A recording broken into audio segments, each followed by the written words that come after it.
Hey there. Welcome to All Things Social Security. I'm Stephanie Joy. Whether you are a first-time viewer, an occasional viewer, a subscriber, or one of the three tiered benefactor members, I want to welcome you and let your video begin. Remember, if you haven't checked out the memberships, it might be something up your alley because it gives you an opportunity for a little more Social Security disability attorney attention if you need it, but don't have representation and don't want to do a full-fledged consultation. Okay, have a great one, guys. Stay tuned. Good morning. I just want to share with you a conversation I just had. It was in a consultation, and it goes to those who, in specifically, are not United States citizens, but worked for sufficient years in the United States. And then perhaps when they retired, they moved to another country. Um, in this particular instance, a person moved not to their country of citizenship, but to a third country. So you have the USA, you have the country of citizenship, and you have the country they decide to retire in. These would be European countries. So an issue came up out of the blue where the SSA said, "Oh, you haven't returned to the USA in 6 months, Mr. Non-citizen and non-resident, non-US citizen, non-resident. Uh, your retirement benefits are going to stop." Now, there is a rule that generally that a non-US citizen not residing in the US but residing elsewhere will have their Social Security benefits terminated if they don't return to the USA for a month every 6 months. However, there's a big, huge exception. So if we look at, if you ever fall into this, look at CFR 404.460 and CFR 404.463. And there is also a notation in the Federal Register. If your country of citizenship, so it's not the country you decided to move to, so if A is the USA, B is your citizenship, and C is where you decided to live, B, your country of citizenship, if that's one of the dozens of countries that have Social Security systems that meet certain criteria within, as per the United States rules, including that they would do the same reciprocally with a US citizen who had earned there and then wants to leave and still collect, then that's an exception. And you can find that in the two CFRs I just gave you. Those countries, I think the one I'm looking at shows like 30 of them, but those people do not have to come to the US every 6 months because they're in countries that do the same for American citizens who go there, work, earn. So it's a reciprocal kind of thing.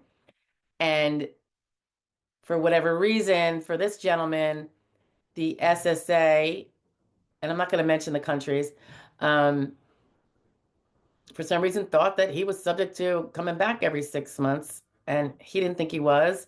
And when we went over it, and I re-looked at the rules, I didn't think he was, given the countries in question. And it all depended on the country he was a citizen of, even if he wasn't living there. Now, separately, if he was living in a country that we are forbidden to send money to, the SSA, then that would be a problem because of where he chose to live. But that wasn't the case either because it's a perfectly fine country, just like the citizenship country. So if that ever happens to you, and I know this is just going to be a small niche of people who watch this channel probably, but if you are a citizen from a different country and you want to leave the US after earning sufficient, it's like 40 credits, and which obviously would be if you're getting retirement anyway, like we're all subject to, and or resided in the US for 10 years, which all applied here. It was well more than 10 years. And you want to go leave and travel the world, as long as your country of citizenship is one of these, of the few dozen uh, countries with this type of arrangement, then you're good to go. So if they curb you and say you have to come back every 6 months, you know better. Go to 404.460 and 404.463, and it'll give you most everything you need to know. And you can put that in your reconsideration appeal when you want to appeal their appealable determination. And which brings me to the reminder that a letter that tells you something you don't like, but doesn't give you an opportunity to appeal, does not, it has to mention the appeal, and it tells you the time frame and what form you need.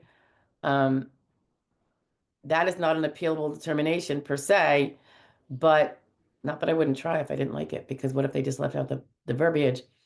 But usually it will say, and this one did, that you have 60 days if you don't agree with our termination, blah, blah, blah.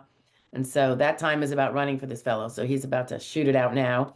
And it's a kind of situation where I don't think he's going to be able to find an attorney to do it, only because the SSA won't let the attorney charge a fee. So I wasn't going to step up either and represent him, but I wanted to give him some good, solid consultative advice.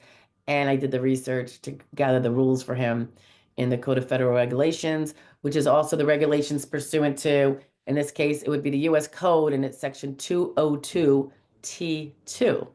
So 202 T2 discusses all that's involved here, and then the regulations flesh it out and give you more details. So both are good. But anyway, for all you worldly travelers, of which I no longer am, although I used to be quite a bit, um,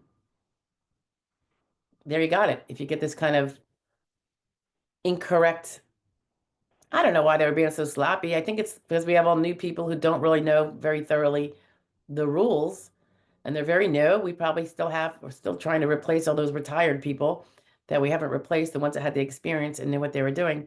And this is out in in the foreign sector. For this person, I don't know if it was an embassy or a consulate, but the SSA office that he would have to go to was in a different country. So, it's bad enough when you have to go to another county, right? He has to go to a different country to be able to walk in. And I don't know if they're taking walk-ins like the US often is not now. Like, yeah, so we're just the ghost behind the machine.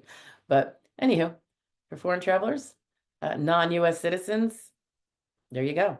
I'll talk to you later. Bye.